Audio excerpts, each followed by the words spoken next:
Today I will be showing how to paint Blue Ridge Mountains. I suggest to use 140-pound watercolor paper, preferably cold press. My size is 9 by 7 inches.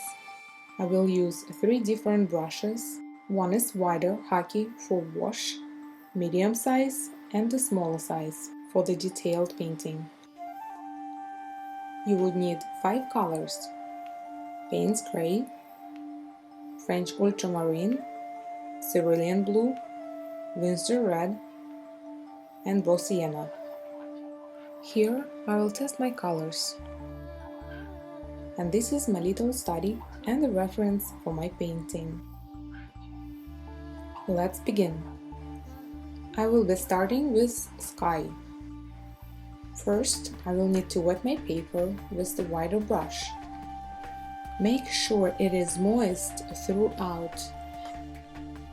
I'm not wetting paper all the way to the edges and leaving a little border. It is a good idea to wet your paper twice, because paper will absorb all the water. By mixing French Ultramarine and Cerulean Blue, I will have my first color for the wash of sky. Using medium-sized brush, starting from the top, apply first color, slowly moving to the center.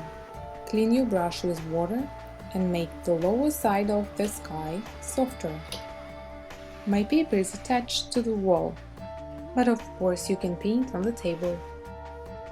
Mix of Winsor Red and Raw Sienna is my next color.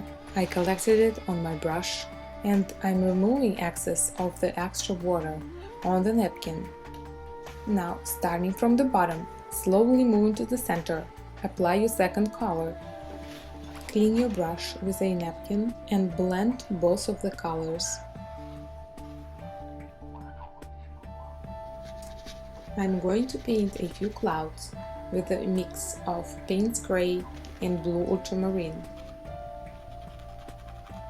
It is very important to remember that you can only paint clouds while the paper is still wet.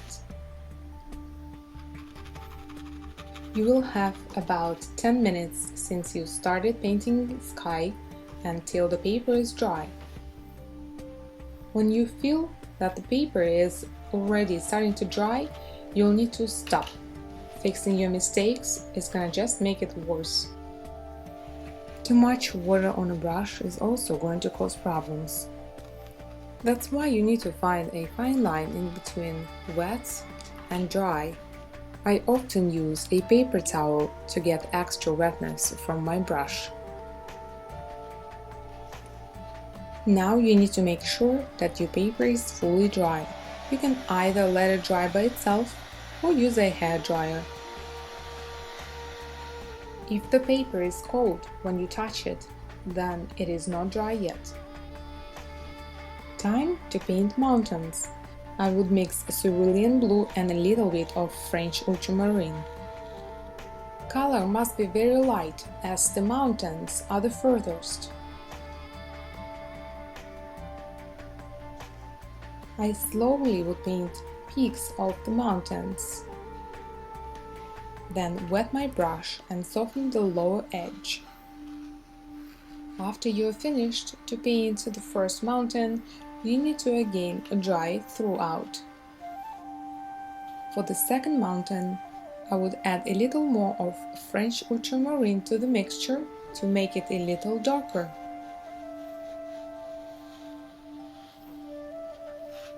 Wet your brush again and soften the lower edge. Now that you know the main steps, you can continue on adding more and more layers of the mountain peaks. Every time adding more intense color of blue, painting the peaks, washing the lower edge, and drying throughout.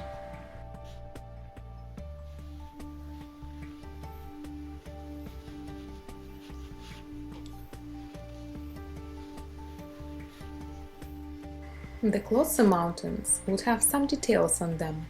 I would paint trees coming from the tops of the main line. keep your brush vertical and sometimes come out. If you are not sure if you can do it from the first time, you can always practice on the extra piece of paper. Don't forget to soften the lower edge.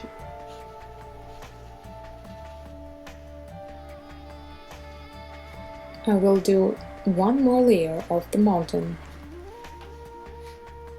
To make the peaks darker, while the paper is still wet, I'm adding darker tones for the top parts.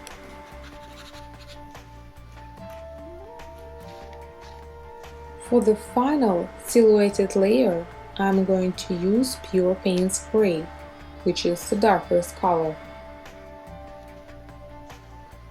Feel free to add more details as grass and rocks. Here goes my crooked pine tree. Nature does straight shapes rarely, that's why I'm trying to keep my branches not straight. Use your imagination while painting the trees. I think 1 or 2 trees is quite enough for this work. These are the last touches of this painting, but don't forget to sign your masterpiece.